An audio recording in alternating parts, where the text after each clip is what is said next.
This is Mark and Charity's Coffee Podcast.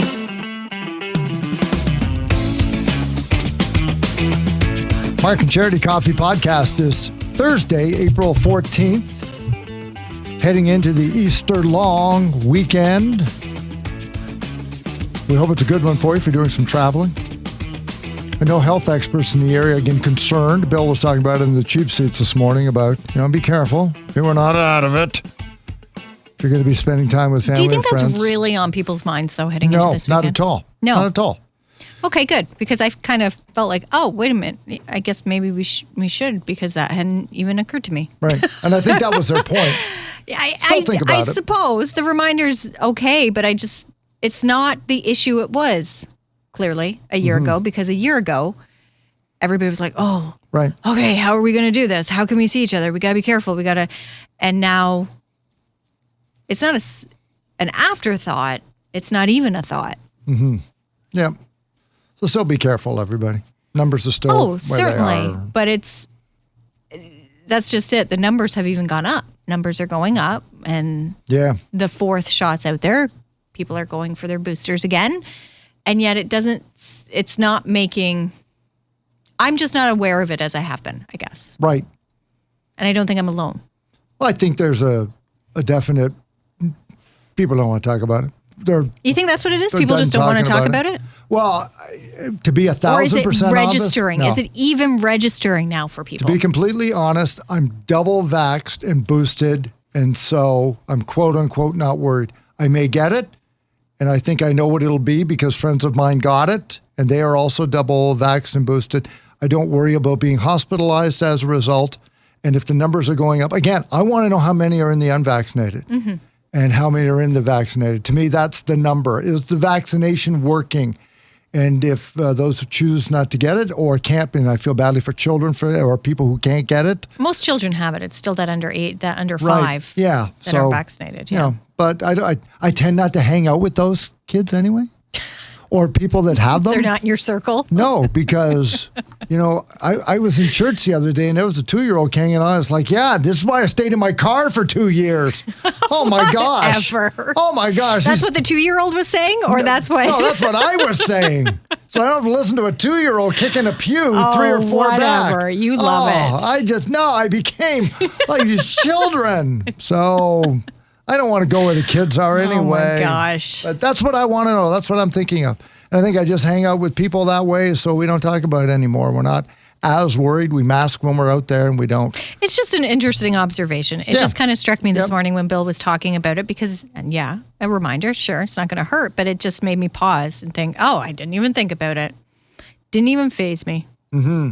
So I don't know if that's good or bad, but it's relaxed. That's where it is. Yep.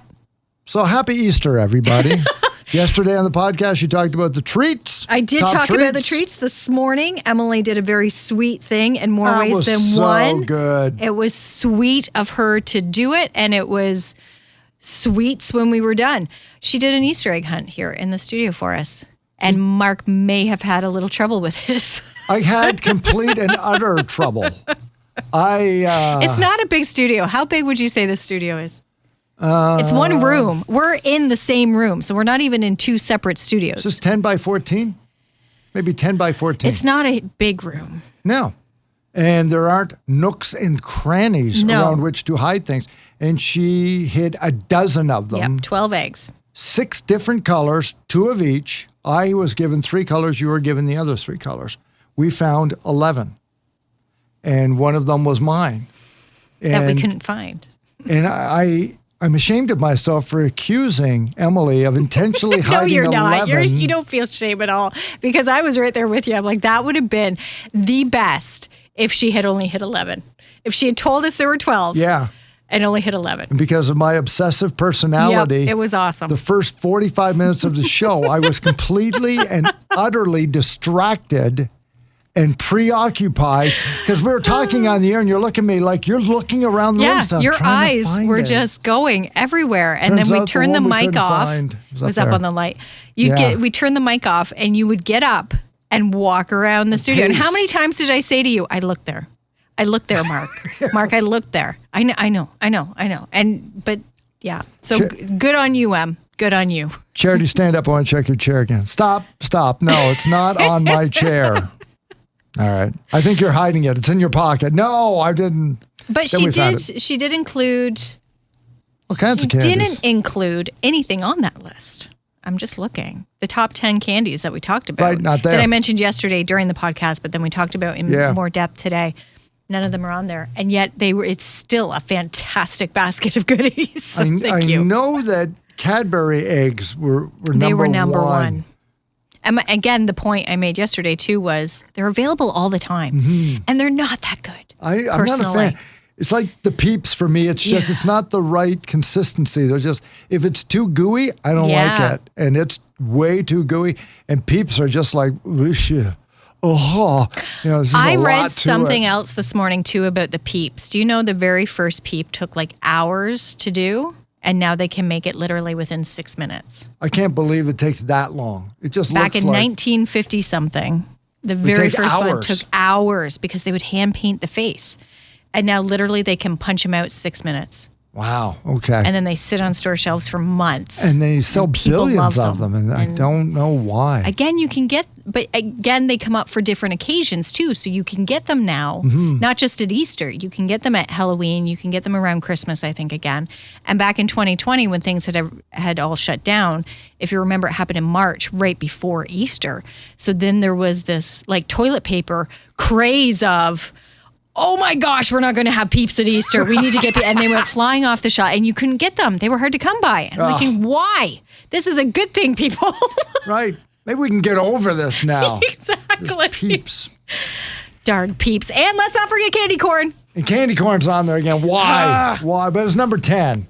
Yes, and even the person who wrote the article, who put together the list and did the study and everything, admitted that, is it not bad enough at Halloween? Do we really need to bring it to Easter? No, we don't. We don't. And yet there it is. So to each their own. Everybody enjoy your sweet treats this weekend. And we had Carol on from Donini Chocolate. Our high-low game today was around the Easter Bunny. I was quite surprised at how many they produce. I say surprised because it's a local business. I would think high numbers if they mass produce them and put them out. But knowing the stores here in Belleville, I guess I just assumed they just sell here in Belleville. And to me, that's a large number. It was over 47,000. The high-low game is bunnies. We give you a category, and then we're looking for the number. You call up, and we say higher or lower till you land on it. So we asked Carol, how many chocolate Easter bunnies does Donini make for Easter? Just for Easter. Yes, we called her, I don't know, Tuesday morning, I guess. And she texted back the answer, which is 47,757. The woman went and counted. Not just around 50,000, 47,757. That's how many they made. And I realize it's a big population here. Belleville's a large population, but I think that is a lot of chocolate bunnies. A lot of big bunnies, solid bunnies.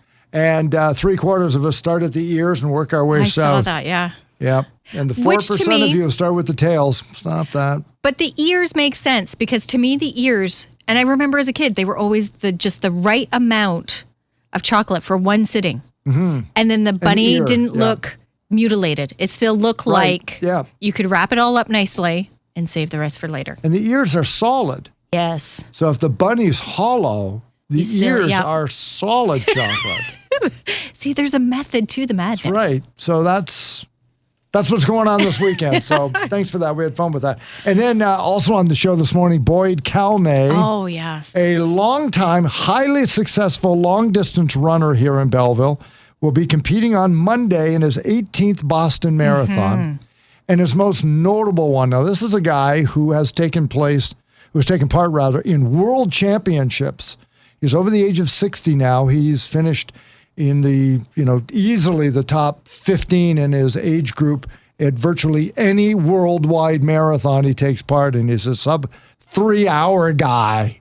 He's half Kenyan, for goodness sakes. I think he said his best time was, 2 hours, 45 minutes? Something like that. For the Boston Marathon? And that was just in 2009. So I would have been when he was 50. He was running sub 3 hours as a 50-year-old. He's up and down Dundas Street 2 or 3 times a week, doing 6 miles to train, and he'll do a number of marathons a year.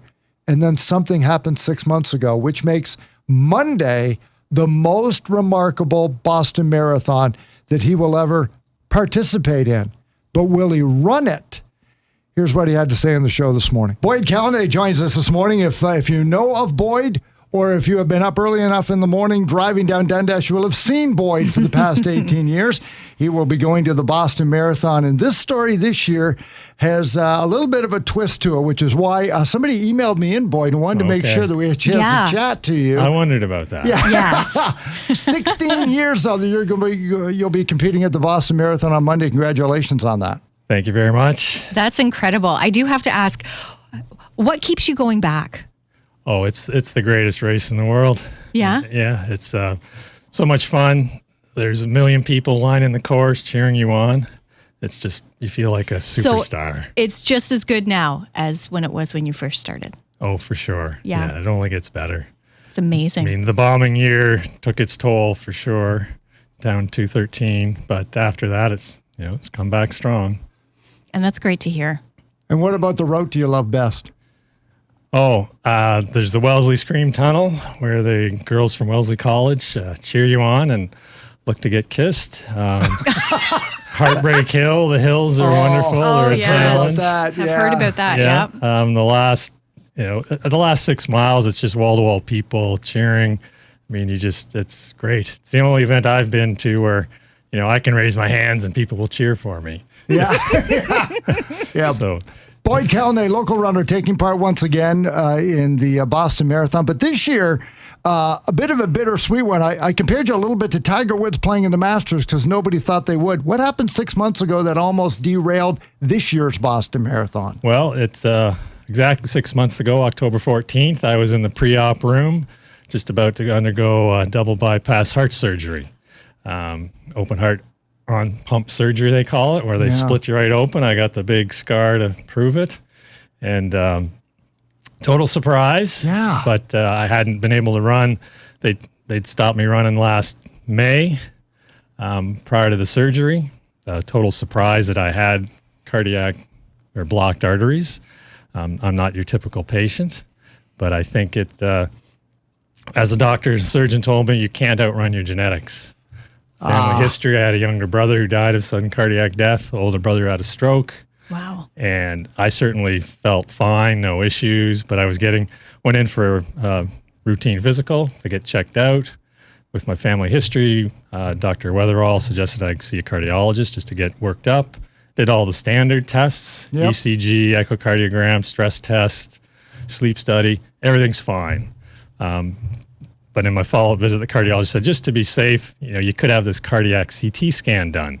You're a fit guy, you're not diabetic, you're not overweight. You should maybe have that test done if you want. I said, sure, I'll have it done. We were expecting nothing. He calls me up, he says, stop running, you're at severe risk of heart attack. Oh my gosh. Yeah, after 15 Boston Marathons, you think you're clear of it, right? Thank goodness Yes. you had the test. Yeah, because one of my other friends, another cardiologist, by the way, he said afterwards, he goes, you're lucky. The first symptom's usually death. Oh my gosh. Yeah. Wow. So was there any hesitation then after to start running again and to yes. return to Boston? Yeah, I would think there would be, yeah.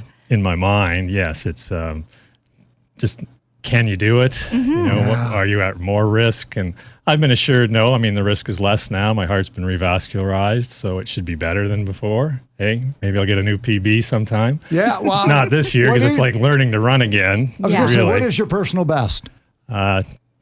2 hours, 54 minutes, and 3 seconds in Boston, 2009. All right. Wow. And now you see the finish line. That's the biggest win of the 16, right? Yeah, it's going to be very emotional just to get there and participate. I mean, this year it's about participation. I'm not racing. I think I'm going to run a mile, walk a minute, run a mile, walk a minute. I'll be watching my heart rate the whole time. Yeah. Well, and as you pointed out, more 6 months later again. to be on your way, it's incredible. That's its own remarkable story. Boyd, we wish you all the best, and we're all going to pull for you, and we're going to watch for that bib number, rather, on Monday online, because you can follow them. You see, I have a special bib. I know you can't see it on the air, but my wife made this up nice. for me, so when the fans see me, they'll know why I'm Heart going surgery. so I run slow. with heart surgery, October 14th, 2021, 18th Boston in a row. That's incredible. That's Boyd. great. That's amazing.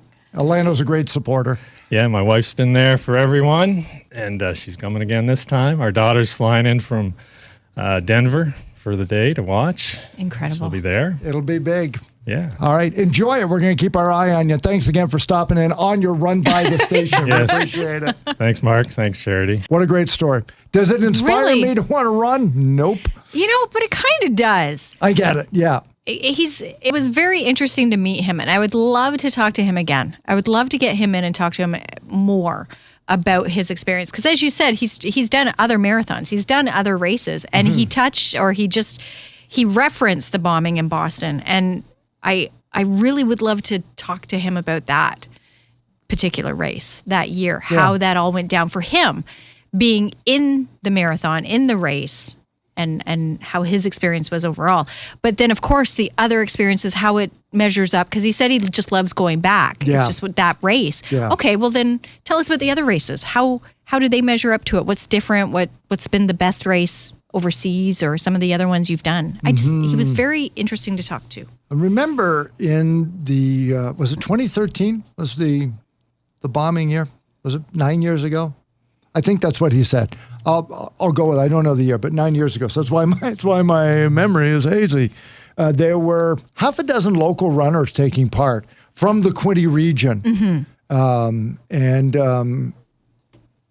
What's that? It was 2013. 13, great, thank you. What I remember is that somebody locally was within 10 or 15 minutes of having crossed the finish line. So they were done. I believe they were done, as opposed to they were 15 minutes away. But you think, how close you would have been. And even if you were still in the race, you were still 15 minutes away. Mm-hmm. How did that trickle down? How approaching did you learn about it? Or what was your first indication that, whoa, something's going on here? It to me would just be a very fascinating and interesting conversation. Mm-hmm. To have been there during that time. Because it's such a big moment. Mm-hmm. And clearly this race, it's one of the longest. I think it is the longest running marathon worldwide. I don't think there's another one that's been going on as long as the Boston Marathon has. So it draws people from around the world. This is a big deal. So for something to happen like that in a moment in history, it'd just be very interesting to get a first-hand take. So Boyd, you can go to the Boston Marathon website. You can punch in Belleville, Ontario. Boyd's the only one running, he says, from Belleville. From Belleville. This year. Because again, the pandemic has slowed a lot of stuff down there as well. But you can, follow his number. And as he said, this is all about participation. It's not about racing.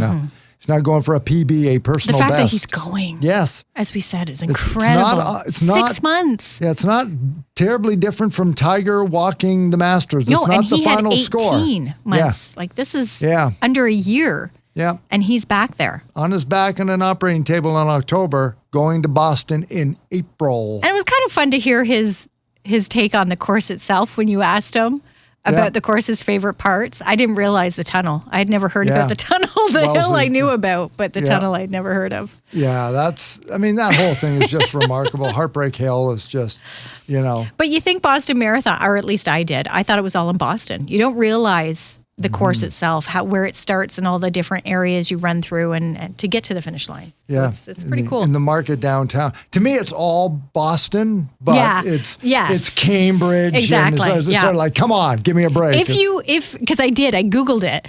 If you Google it, it tells you look and you think it's nowhere near Boston because it doesn't say Boston. It says it starts in like Harcourt in county, blah, blah, blah, outside of. And it's like, oh, well, where's that? And you Google that. And it'd be like starting in maybe Bowmanville and heading into to go to downtown Toronto. Like you go through all the little suburbs and nooks and crannies to get there. So it's pretty cool. It's like the New York Marathon. They say goes through all 5 boroughs. Yeah. Virtually all of it is in Manhattan. Then you run over a bridge and then you turn around and come back.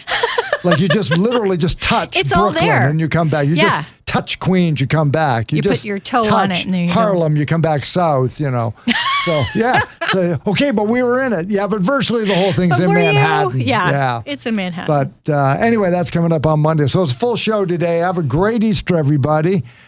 Stay safe, drive safe. We'll get together again on Monday and try and get you some cash. We'll play Beat the Bank. It's back. You missed Dwayne this week. Dwayne Cook from Hawkins Cheesies, although you're enjoying the cheesies today. He brought in a giant bag of cheesies from Tuesday.